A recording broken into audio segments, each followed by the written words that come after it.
So good morning, everybody. It's nice to see so many familiar faces. Let's get that picture off here.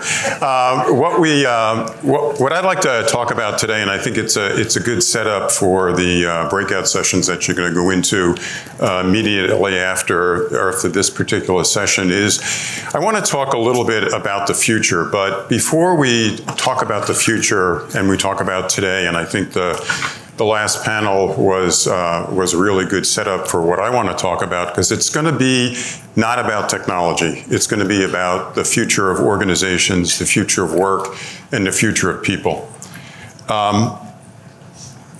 One of the things that I've learned over the years that I've been in and around the federal government is to sort of reflect on where we've been. And what I want to do is just spend a couple of minutes talking about where we've been.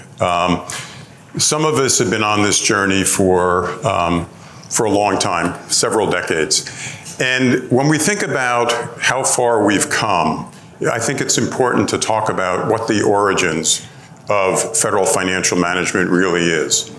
And for those of us who have been in the government or around the government for a long time, I think can reflect on the threshold, to me, was 30 years ago. It'll be 30 years next year in 2020 that the government passed the CFO Act of 1990. And the importance of that act was the fact that the government as an organization, as a business, recognized the need to improve the efficiency, the effectiveness of how we operate as a government, whether we're DOD or the Treasury Department or the Commerce Department. How do we operate as an entity? How are we as the custodians of taxpayer dollars behave? So the CFO Act, to me, was sort of the cornerstone of a journey that continues.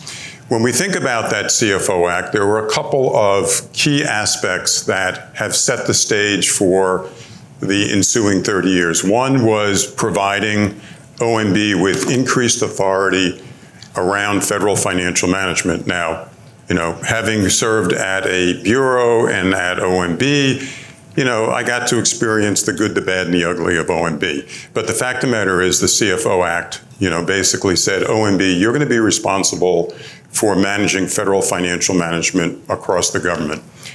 Within that, they also said in the Act, we're going to create the Deputy Director for Management, who I think a lot of us just think of the DDM as the management person, but actually by statute, the DDM is actually the CFO of the United States government.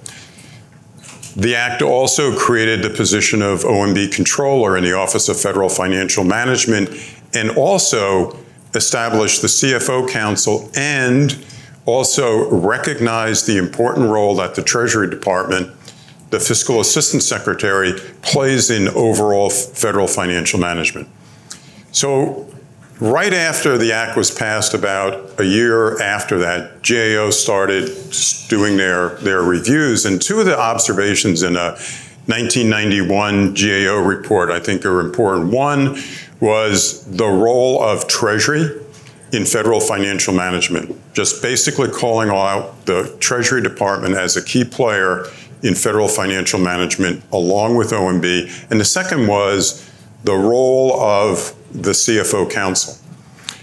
And also, by statute, the establishment of CFOs, statutorily establishing CFOs in the major departments and independent agencies. So that is sort of the stage set for me in what ensued over the next 30 years. Move ahead a few years to the Clinton administration, right? Clinton administration, some of us were involved in Reinventing Government, the National Performance Review that was headed up by Vice President Al Gore. The focus of that was to improve the efficiency and effectiveness of government and also become more citizen-centric as a government, as a provider of services to our citizens. So after the Clinton administration had put forth a series of pretty bold initiatives on government reorganization, if you go back in history, what happened is the Congress said, thanks for the ideas, we're not going to do that.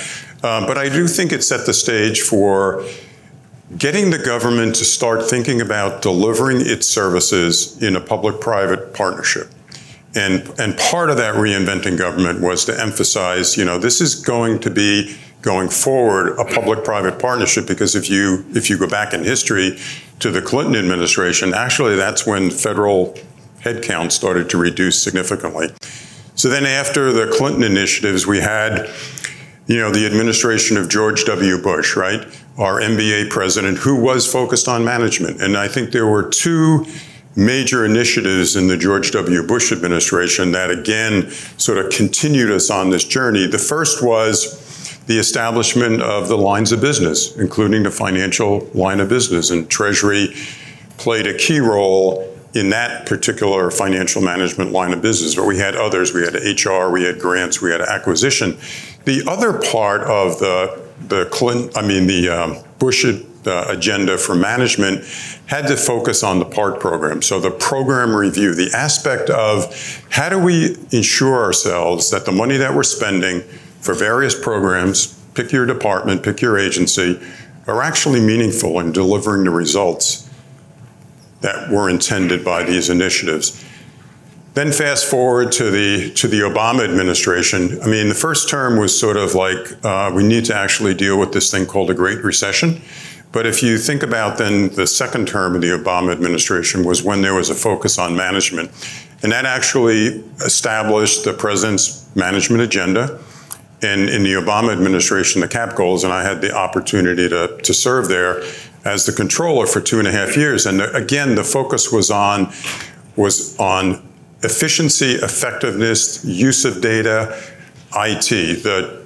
Fast forward to the current administration, they have basically picked up a lot of the initiatives around efficiency and effectiveness. Let me just go back. And when we think about today now, what we think about is the president's management agenda. What are those drivers? It's IT, it's data, and it's people. My hypothesis is when it comes to IT and technology, that's probably not, and I think the prior panel touched on this, that's not where I think the challenge is over the next 10 years. I think the challenge over the next 10 years for us in this community is around the data. Since the systems are unlocking the data, how do we better use that to improve the efficiency and effectiveness of the organization?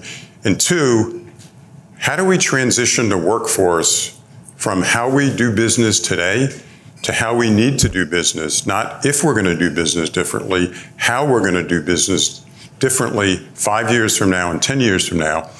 And I know many of you have focused on the CAP goal, on sharing quality services. The old shared services, we just changed the name because everybody hates shared services, right? But what we're talking about is really service delivery transformation. And when we think about public-private partnerships, when we think about different models of service delivery, what that CAP goal really is addressing is how do I put in place a set of standards, and Lori and others touched on that in the previous panel. How do we set standards across the federal financial management practices? How do we create providers, whether it's government providers or private sector providers, that will consistently deliver the quality of service that we need as a user?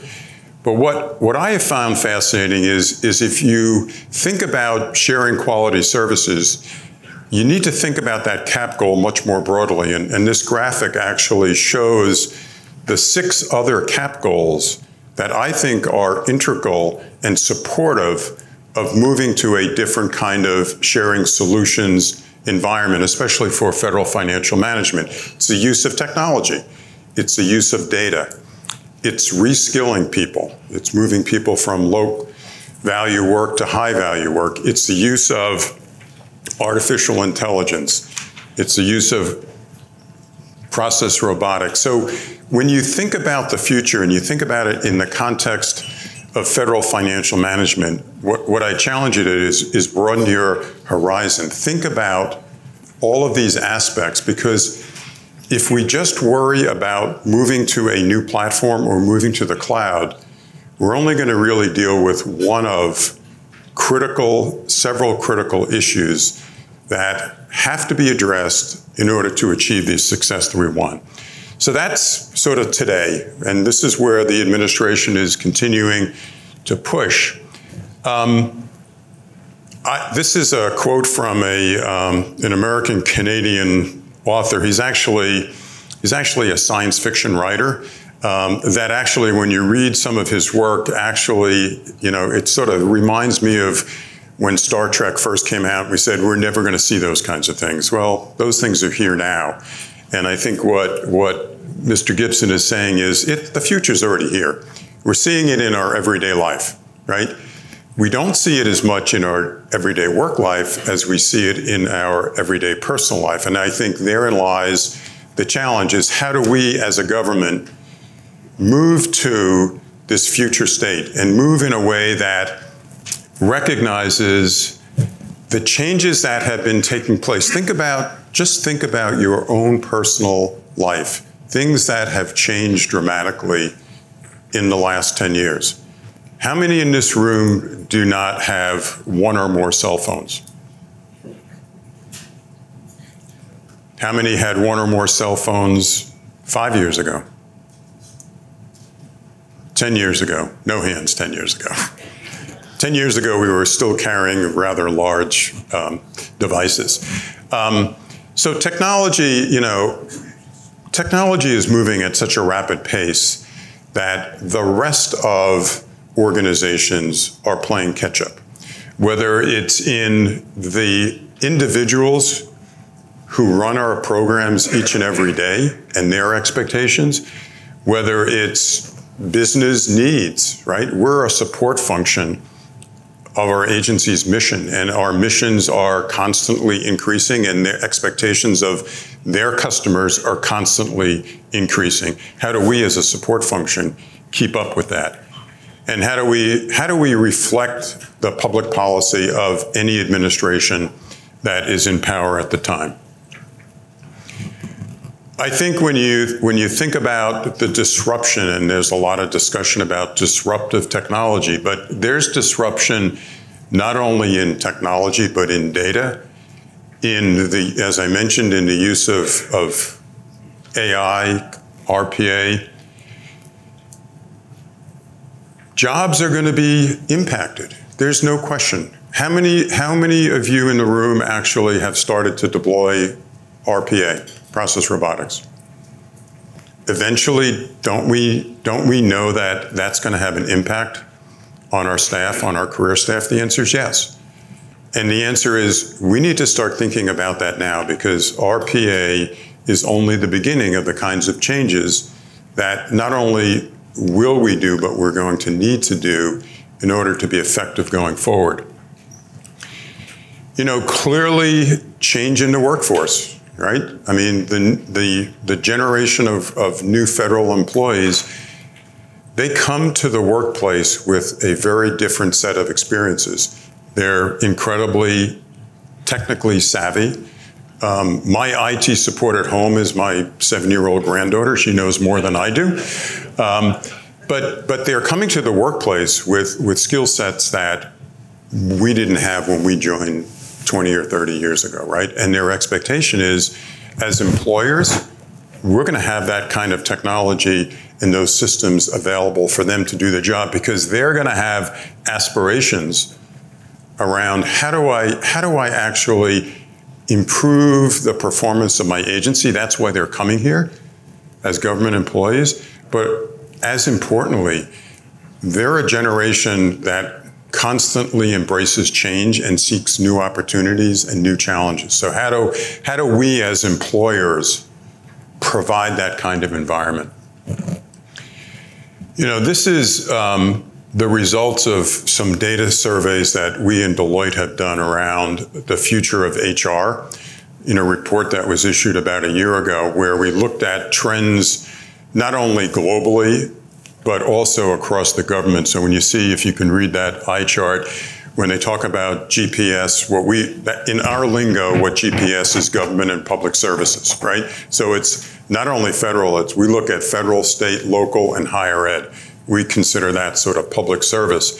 And when you look at, the data, what it basically says is everybody in the government, whether it's federal, state, or local, understands these trends. They understand these imperatives.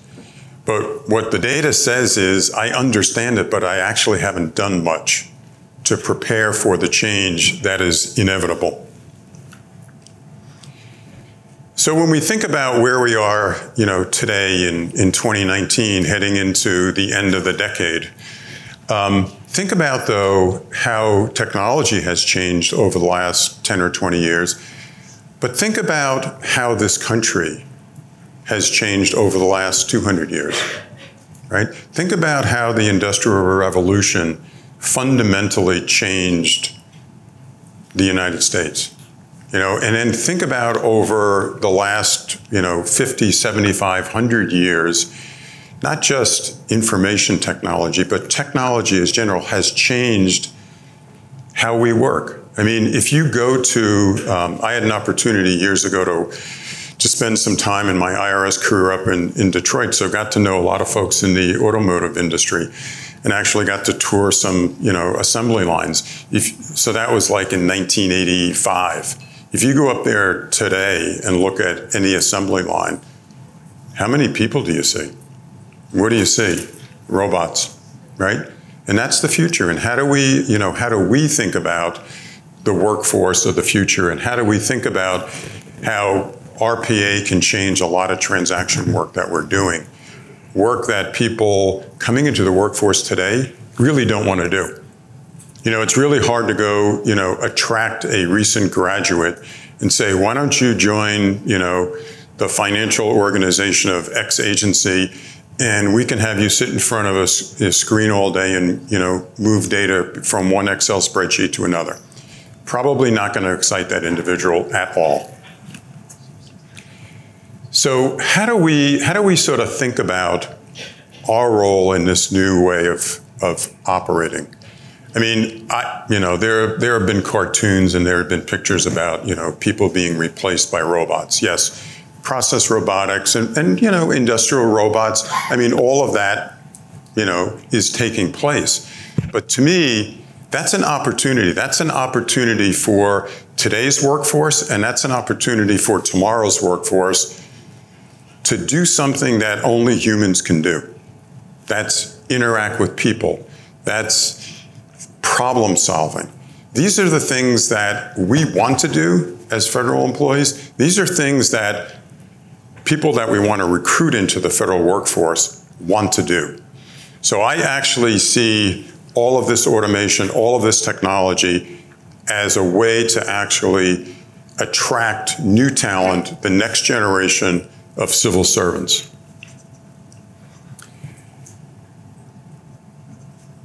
I think we've touched on this. So, like running down to 2 minutes. See, Andy, I told you I could have had like 30 minutes. I guess what I want to leave with today is sort of thinking about, when you think about the future of work, it is indeed more than technology. It's about the workforce. It's about how we work, right?